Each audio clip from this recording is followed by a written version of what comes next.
Hi everyone, welcome back to my channel. Today I am sharing something truly insightful from the book Mountain Is You by Brianna West. The chapter which I have read till now has actually resonated with me and I wanted to break it down for you. If you ever felt stuck, held back by self doubt, or struggled with change, then this is for you. So let's dive deep dive into this. So we have to understand that what is self sabotage first. So it is the most important idea that we think we are just procrastinating or lacking discipline, but in reality, self sabotage is a maladaptive coping mechanism. It is our mind's way of protecting us from perceived threats, failure, rejection, or vulnerability. Instead of facing these fears, we consciously create barriers to success. As it is written in a book, in this book, that you might feel that you are good enough. You might, yes, if you think you could be doing better in life, you might be right.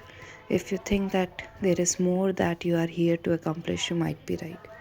So, this quote shows that self sabotage is very often a maladaptive coping mechanism, and we try to avoid opportunities, doubting ourselves, and staying in our comfort zone, which talks about limiting beliefs.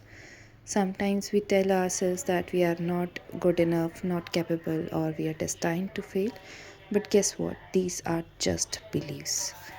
Then this book emphasizes on self-awareness. If you think that you could be doing better in life, then we have to be aware of our irrational beliefs. If you think there is more that you can accomplish, you might be right, and that is what your authentic self is.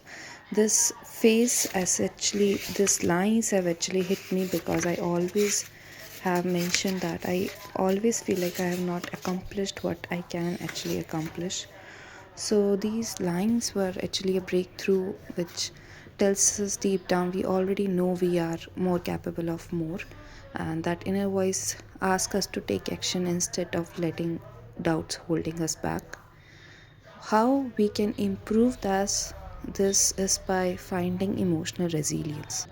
If you read chapter 1, then it is mentioned here that uh, find healthier ways to meet our needs. We must pinpoint our traumatic events and develop principles such as emotional intelligence and resilience, so that instead of running away from pain, we need to process it, learn healthier ways to meet our needs, and reinvent our self image. That is the root cause of our struggles, that we often stop using affirmations to placate our emotions.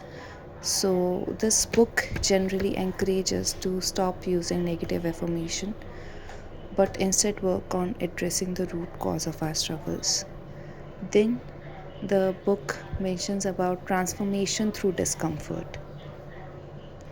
As on this page, it is mentioned that human beings generally experience a natural resistance to the unknown because it is essentially the ultimate loss of the control. This is true even when it is unknown as benevolent and even beneficial to us. So there's a powerful moment where the author talks about the breaking point, this that the moment when you have had enough. Sometimes the biggest transformation come when we are truly fed up. I because one of the uh, author has mentioned, Ayodeji Avosika described his own like this: you must find the purest form of being fed up. Make it hurt. I really screamed, I'm not going to fucking live like this anymore. So this shows that the real change comes from in a place of deep frustration and determination. If you feel stuck, use that frustration as fuel to break out of your patterns. So, I'll ask you all to read through this book. Growth, you will feel like you need growth, and which requires awareness, courage, and action. We have to recognize our limiting beliefs, face our fears, take responsibility for changing